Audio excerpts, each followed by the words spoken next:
La charte de la transition au Burkina Faso est en cours d'élaboration. La classe politique, la société civile, les coutumiers et les religieux réfléchissent sur le document qui se veut être un additif à la Constitution.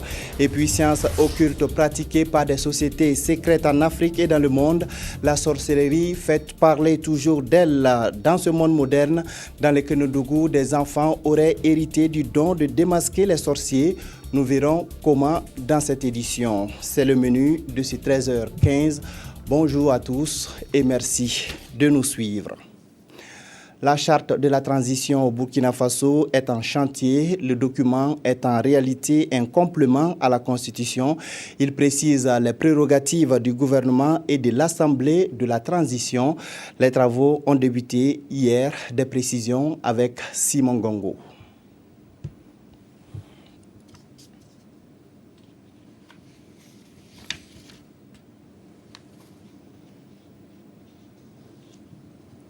Ça va être le complément à la Constitution adoptée le 2 juin 1991. Donc, ce qu'il y a dans la charte, ce sont des éléments que la Constitution actuelle ne permet pas d'utiliser pour fonctionner. Donc, on a déterminé les organes de la transition, on a déterminé les profils des animateurs de ces organes-là. La durée, c'est 12 mois. Et puis, je pense que c'est un texte juridique, réglementaire, normal. Ce document qui propose entre autres un gouvernement de 25 membres, une assemblée de 90 membres, un ministère des Burkinabés de l'étranger sera peaufiné aujourd'hui et remis à l'armée. Ils nous ont proposé d'avoir une séance plénière globale avec tout le monde, y compris eux-mêmes l'armée, pour que nous ayons d'ici lundi un projet de charte. Ce n'est plus avant projet, mais ça va être un projet de charte de la transition. Et à partir de cet instant, je pense que tout le processus de retour à l'ordre constitutionnel va être déclenché. À partir de ce document, la suspension de la Constitution sera levée pour permettre la nomination du président et du gouvernement de la transition. Les événements des 30 et 31 octobre dernier ont fait des blessés à Bobo-Dioulasso. À ce jour, 5 sont toujours hospitalisés et soignés au centre hospitalier universitaire à Sanon-Sourou. Le gouverneur de la région a rendu visite à ces malades. C'était hier le point avec Moumouni Barou. Le gouverneur de la région des Hauts-Bassins à la tête d'une délégation au chevet des victimes des manifestations du 30 et 31 octobre dernier. Il s'agit pour lui d'apporter un réconfort à ses blessés admis au centre hospitalier universitaire Sanou-Sourou de Bobo-Dioulasso. Pour lui, il était donc utile de voir dans quel état d'esprit se trouvaient ces jeunes. J'ai conduit une délégation des autorités régionales pour témoigner la compassion du chef de l'État aux blessés et victimes des manifestations des 30 et 31 octobre. Et parmi ces blessés, il y en a qui ont malheureusement succombé à leurs blessures. J'ai saisi l'occasion pour témoigner aux familles éplorées également toute notre compassion. Je pense que grâce aux efforts consentis par le personnel médical, il y a de l'espoir que nous avons senti au niveau en visitant les malades ce matin. Pour le personnel soignant, une quinzaine de blessés, pour la plupart victimes des brûlures graves, ont été admis à l'hôpital Sourou-Sanou. Et au jour d'aujourd'hui, il ne reste plus que 5 encore alités qui devraient encore passer quelques temps pour des soins. On a eu au total 17 malades, 17 blessés, dont un est arrivé cadavre ici parce qu'il est décédé en ville. Donc au total 16 admis ici et un décédé dans nos services. Donc au total 2 décès. Mais pour la région, on a au total 27. Parce qu'il y a 10 qui ont été admis au serment du dos. Une semaine passée à l'hôpital, ce jeune homme a encore à l'esprit ce qu'il a vécu. Nous, on était partis à la Fiabou. Les gens ont mis les caltos dans les feux. Nous, on était derrière. Les caltos s'est explosé, ça c'était sur nous.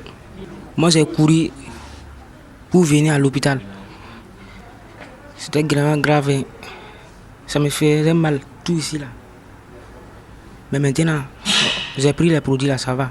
Avant de quitter l'hôpital, le gouverneur a tenu à féliciter le personnel soignant pour leur dévouement. Il a également remis une somme d'argent à l'hôpital pour venir en aide à ses victimes. L'ONG Africaire a accompagné au cours de cette campagne une centaine de producteurs du Yatenga dans la réalisation et l'entretien de leurs champs. À l'approche de la moisson, elle a organisé une visite sur l'un des champs pour voir si les conseils et appuis ont porté fruit. Adama Ouedraogo. Faire de l'autosuffisance alimentaire une réalité dans la province du Yatenga, c'est l'objectif que s'est fixé l'ONG Africaire à travers son projet mise en œuvre des technologies de récupération et de gestion des eaux et des sols. Ce projet vient en appui conseil et surtout à la formation des producteurs à de nouvelles techniques culturelles. Africaire est une ONG afro-américaine qui est née dans les années 73 suite aux sécheresses qui ont secoué l'Afrique subsaharienne. Donc à cette occasion, les présidents africains, notamment nigériens, ont demandé à leurs frères des États-Unis d'apporter leur appui pour pouvoir contribuer à lutter contre les effets néfastes de ces sécheresses.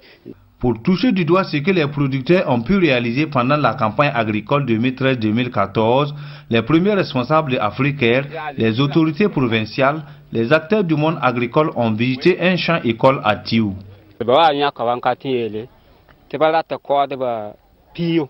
Les agents de l'agriculture sont venus nous dire qu'ils ont besoin de 10 producteurs à Tiou pour former aux nouvelles techniques culturelles.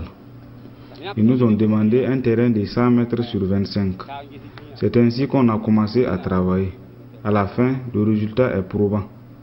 Je leur ai prodigué les conseils afin de mieux réussir cette technologie-là. Les consignes ont été respectées parce que dès le début, préparation du sol jusqu'au stade où nous sommes, tout a été respecté.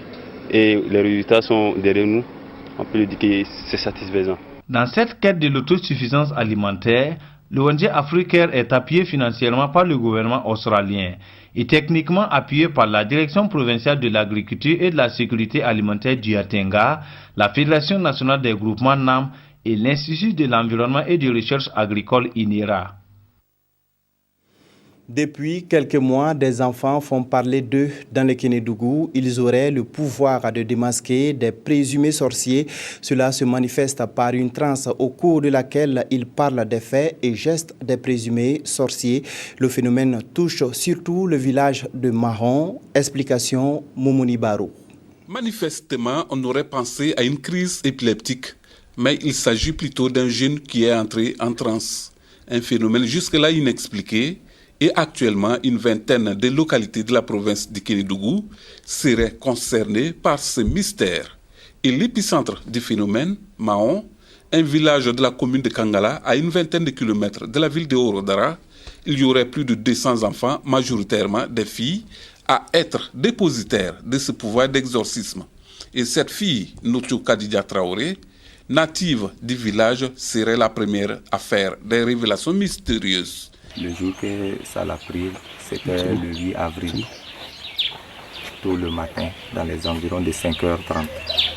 Bon, moi, à mon réveil, je me suis levé, trouvé qu'elle était en train de crier de gauche à droite. Bon, et puis elle appelait le nom d'une personne. Bon, moi, je croyais même que c'est le frère qui la battait. Je me suis levé, la région, je la parlais et puis elle ne m'a pas répondu. Et elle était là, elle criait comme ça. Donc elle a crié jusqu'à aller réveiller le monsieur en quelque sorte. Il est venu s'asseoir. Quand le monsieur est venu s'asseoir maintenant, elle était en train de demander au monsieur qu'est-ce que sa maman a fait. Et puis le monsieur veut la tuer. Elle a passé cette journée comme ça. Nous on l'a forcé même d'aller à l'école ce jour. Elle est partie à l'école, ça n'a même pas fait 30 minutes, elle est revenue encore avec le même système. Un deuxième jour matin, elle s'est relevée encore dans la même situation. Au début du phénomène, c'était la psychose à Mahon. Mais par la suite, la population a fini par approuver l'action des enfants génies dans la traque des présumés sorciers pour délivrer le village. Parce que je ne savais pas quelle est la cause de ce phénomène. on a accepté ça comme ça. Bon, à un moment, nous nous sommes rendus compte que la majorité, les 75% de la population aime ce phénomène et le 25% n'aime pas.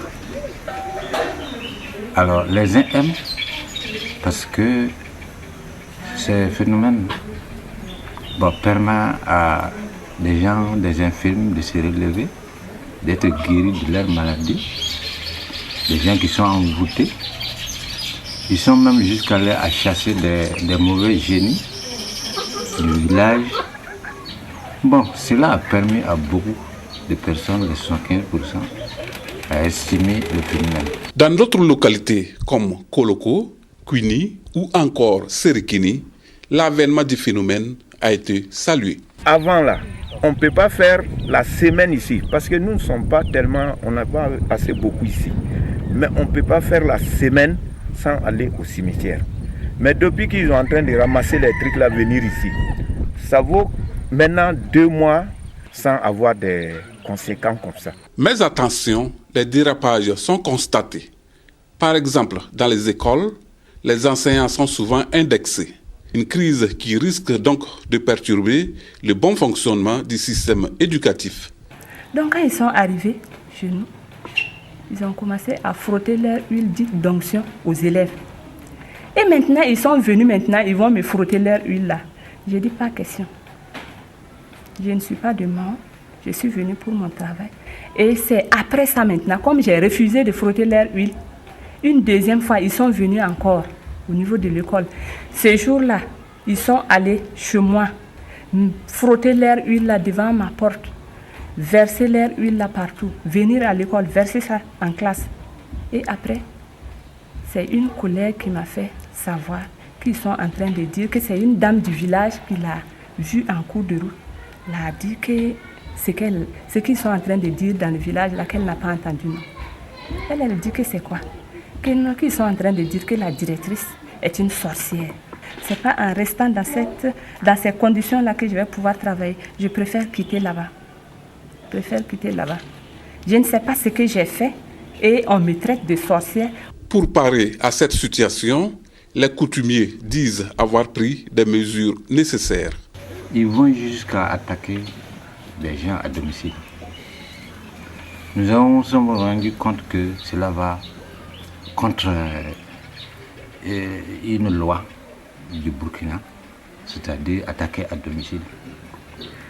Mais nous, les chefs notables, nous avons eu à venir vers eux pour les sensibiliser, leur apprendre à ne pas aller attaquer à domicile, de prier beaucoup, afin que si vraiment leur phénomène est puissant, s'il y a une réalité, ces mêmes victimes viendront eux-mêmes dans leur siège pour se présenter.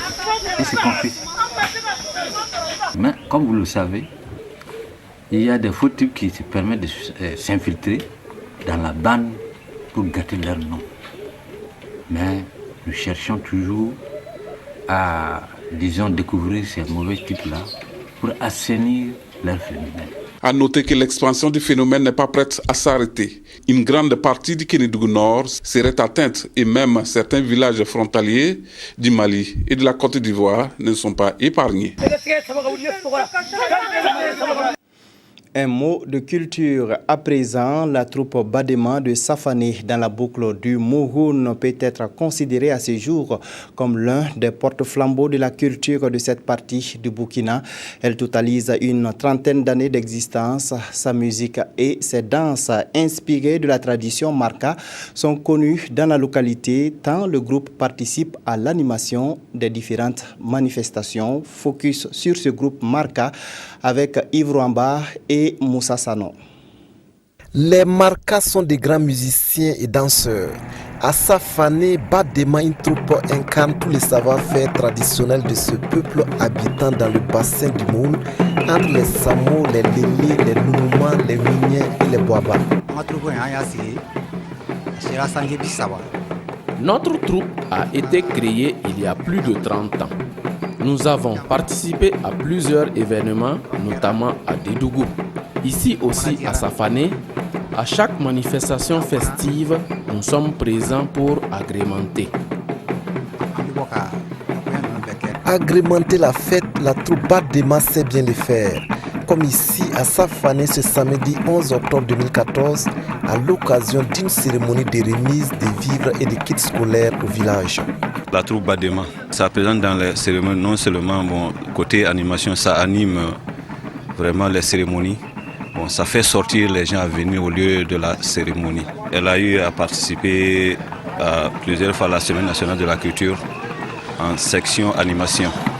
La troupe Badema de Safané a donc déjà participé à plusieurs éditions de la Semaine nationale de la culture en section animation, jamais en compétition car toujours éliminée à la phase des régionales.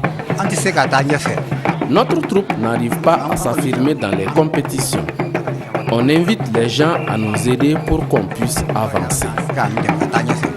La communalisation maintenant, nous sommes en train de lutter pour faire revaloriser cette troupe, surtout à travers le FESCUDES, le Festival de la culture du développement de Safané. Nouvel espoir donc pour la sauvegarde et la promotion de la culture Marca.